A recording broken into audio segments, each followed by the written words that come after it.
Buenos días, abogado José Gregorio Rodríguez. En esta oportunidad vamos a hablar sobre el enfoque interpretativo de las normas penales en Venezuela. Para comenzar la temática, comenzaremos hablando sobre el principio de legalidad en la Constitución de la República Bolivariana de Venezuela. Para ello, tenemos que resaltar lo establecido en el artículo 2, donde se define o delinea el Estado democrático y social de derecho y de justicia de la República. Igualmente en el artículo 7 de la Constitución, donde hay un fundamento del ordenamiento jurídico de la Constitución como norma suprema. Y en el artículo 137 existe una especie de conceptualización de naturaleza jurídica sobre el principio de legalidad administrativa, cuando se establece que la ley define las atribuciones de los órganos que ejercen el ejercicio del poder público, a los cuales deben sujetar sus actividades. Es decir, los órganos de la administración pública solo deben responder a lo que esté taxativamente establecido en la ley, porque de lo contrario se extralimitarían en el ejercicio de sus funciones. De allí pueden desprenderse una serie de conceptualizaciones en materia de garantía, como la de la protección al ejercicio de los derechos humanos fundamentales de las personas, de la garantía de la certeza jurídica, y por supuesto esto también persigue un poquito de equilibrio, jugar el equilibrio entre el administrado y el administrador del poder, para crear limitaciones en ese ejercicio y precisamente no haya abuso de poder o de autoridad. La jurisprudencia sobre el principio de legalidad en materia penal que escogimos fue la sentencia 828 de la Sala Constitucional del Tribunal Supremo de Justicia de fecha 25 de junio del 2015. Nulo in crimen, nulo poena sine lege previa, scripta certa stricta. Son principios y máximas del derecho en materia penal que a través de los largos de la historia se han venido conflagrando también en distintas disposiciones legales y en la jurisprudencia pacífica y doctrinaria. Esas sentencias las concatenamos con otras sentencias de la Sala de Casación Penal, la sentencia 885 del 8 de mayo del 2002, la sentencia 1747 del 10 de agosto del 2007, la sentencia 1744 del 9 de agosto del 2007, todas ellas dirigidas a buscar la interpretación que los magistrados pudieron obtener o extraer del principio de legalidad en materia penal y cuál era el alcance. En una de ellas, por cierto, se establece que el principio de legalidad penal se encuentra estrechamente vinculado al principio de reserva legal, y eso es un tema sumamente interesante porque hay que analizarlo de manera integral para su interpretación de manera correcta y apropiada. Sobre esa base está la disposición contenida en el artículo 156.32 y 187.1 de la Constitución como garantía de reserva legal, de la cual a su vez se desprenden 4 garantías estructurales. Una garantía criminal, donde el delito debe estar previamente establecido por la ley, un crimen sine lege. Una garantía penal, es decir, solo la ley puede establecer la pena que corresponda al delito cometido, nula poena sine lege. Una garantía jurisdiccional, el proceso penal es el medio adecuado para la comprobación de un hecho punible y la ulterior imposición de la pena a través del medio eficaz de expresarse en los tribunales u órganos jurisdiccionales, como es la sentencia. Una garantía de ejecución, la ejecución de la pena debe estar sujeta a una ley que regule la materia, en este caso al novísimo Código Orgánico Penitenciario. Sobre esas jurisprudencias y el principio de legalidad en materia penal, tenemos también que en materia de derecho positivo, como una garantía criminal y como una garantía penal.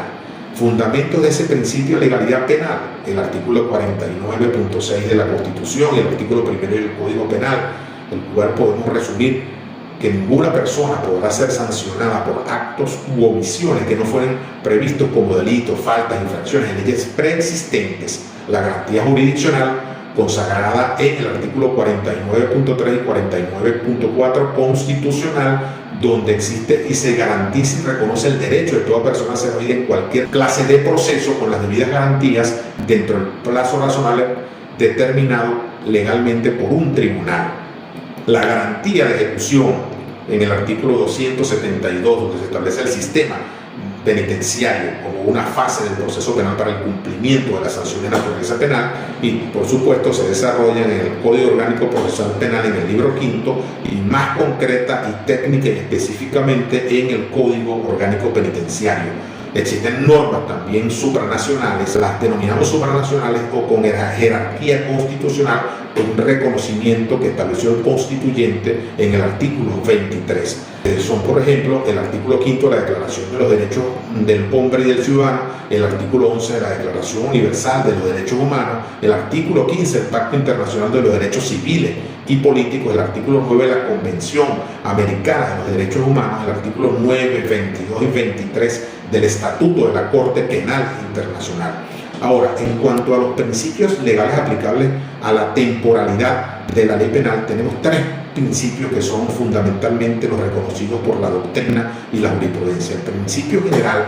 es la irretroactividad de la norma como regla general. Ese principio está establecido en el artículo 24, pero sufre unas excepciones. Esa excepción no es más que la aplicación de la retroactividad de la norma siempre y cuando beneficie al reo. Entonces tenemos que ese principio de retroactividad tiene un principio de vigencia temporal, tiene un principio de legalidad, tiene un principio que se puede aplicar la ley desfavorable, no puedes aplicar una ley desfavorable de hechos ocurridos con anterioridad a la vigencia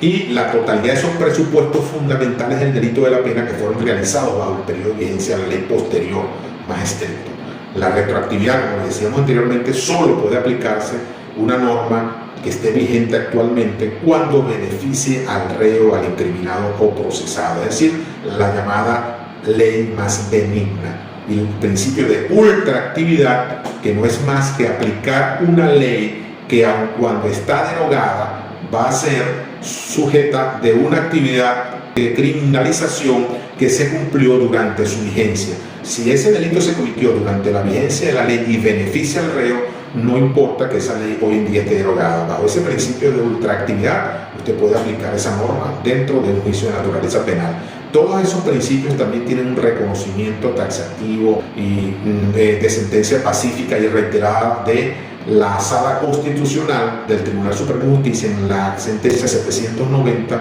de fecha 4 de abril del 2004, donde se ratifica el orden temporal de la eficacia de la norma. Igualmente, en cuanto a las limitaciones de la ley penal, tenemos también el principio de territorialidad o el ámbito espacial, con las excepciones que están establecidas en el mismo Código Penal y en la Constitución sobre los llamados delitos de lesa humanidad o delitos de traición a la patria.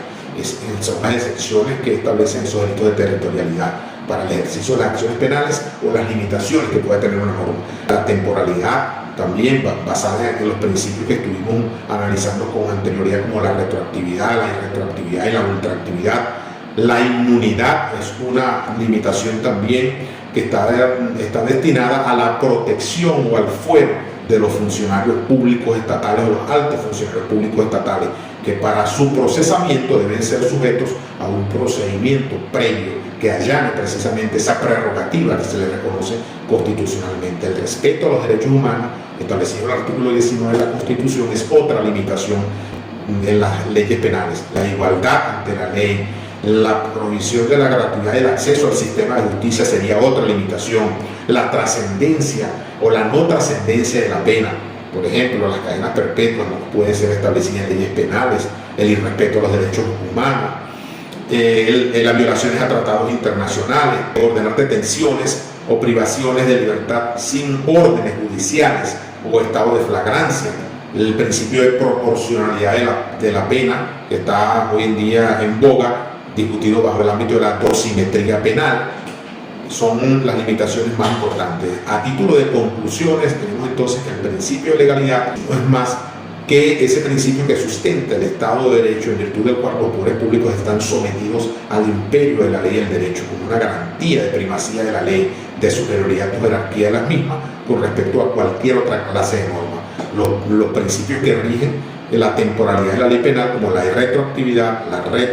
y la ultraactividad, y las limitaciones de las leyes penales, que básicamente están circunscritas al respeto de derechos fundamentales como los derechos humanos, a la no trascendencia de la pena, a no poder establecer tratos crueles o torturas, y al respeto y a la aplicación de normas de orden supranacional o de jerarquía igual a la Constitución, como están reconocidas en los artículos 22 y 23 constitucionales.